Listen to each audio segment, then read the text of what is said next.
নাম কখনো কোনোদিন ভুলেন নাই।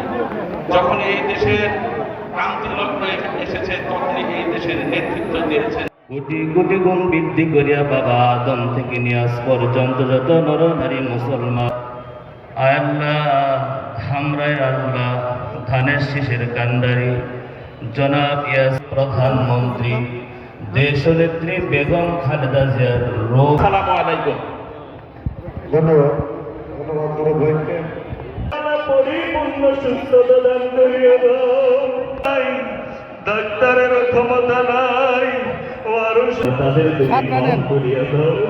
আল্লাহ তাদের কবরগুলোকে আল্লাহ তোমার কাছে বেগম খালেদা জিয়ার সুস্থতার জন্য অনেকেই মেহনত করেছে, আল্লাহ সবার মেহনতকে আল্লাহ তুমি কবুল করিয়া নাও। দেশের প্রশ্নে, দেশের স্বাধীনতার সার্বভৌমত্ব গণতন্ত্রের প্রশ্নে তিনি কখনো কোনোদিন আকস্মিকতার পরিচয় না দিয়ে তাদের মধ্যে বরকত দান করিয়া দাও।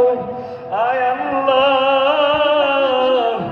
আয় আল্লাহ, তার কর্মীরা সারা বাংলাদেশে অসুস্থ হয়ে গিয়েছে আল্লাহ। সাবেক প্রধানমন্ত্রী সাবেক পাকিস্তানের মুখ্যমন্ত্রী মরহুম আতর রহমান খানের মৃত্যুবার্ষিকী, আমি তার জন্য দোয়া চাই এবং আমি দোয়া চাই আমাদের ধামরাইয়ের বারবার নির্বাচিত সংসদ সদস্য ব্যারিস্টার জিয়াউর রহমান খান সহ যারা এই দলকে নেতৃত্ব দিতে যে দীর্ঘদিন বিভিন্ন অন্যায় অবিচারের শিকার হয়েছেন, তারা আজকে নেই, কিন্তু তাদের আমি প্রত্যেকের আত্মার মাগফিরাত কামনা করে